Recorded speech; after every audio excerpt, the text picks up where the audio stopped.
Evening snacks உளுந்து போண்டா. உளுந்து மாவில் போண்டா எப்படி செய்யலாம்னு பார்க்கலாம்.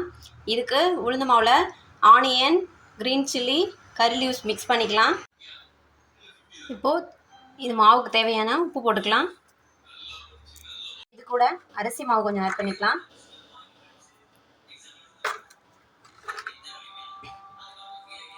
ஆட் பண்ணிவிட்டு மிக்ஸ் பண்ணிக்கலாம். கொஞ்சம் பெருஞ்சீரகம் ஆட் பண்ணி மிக்ஸ் பண்ணிக்கலாம். ஆயில் வந்து ஹீட் பண்ணி ரெடி ஆயிடுச்சு. இப்போ நம்ம போண்டா போட்டுக்கலாம். உளுந்து மாவு போண்டா ஒரு ஸ்பூனை வச்சு குட்டி குட்டியாக போட்டுக்கோங்க. நல்லா மிக்ஸ் பண்ணிவிட்டு அதுக்கப்புறம் ஸ்பூன் வச்சு போட்டுக்கோங்க.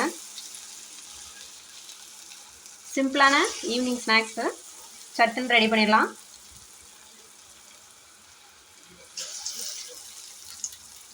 எல்லாமே போட்டதுக்கப்புறம் கொஞ்சம் வெந்ததுக்கப்புறம் திருப்பி விட்டுக்கலாம். இப்போது இந்த மாதிரி ப்ரௌன் ஆனதுக்கப்புறம் திருப்பி விட்டுருங்க. நான் திருப்பி விட்டுட்டேன். திருப்பி விட்டு இது நல்லா வெந்ததுக்கப்புறம் எப்படி இருக்குன்னு பார்க்கலாம். வெந்துருச்சு. இப்போ எடுத்துடலாம். சிம்பிளான உளுந்த மாவு போண்டா தயாராகிடுச்சு. நீங்களும் ட்ரை பண்ணிவிட்டு எப்படி இருக்குன்னு கமெண்ட்டில் சொல்லுங்கள். தேங்க்யூ ஃபார் வாட்சிங் my video. Please subscribe my channel.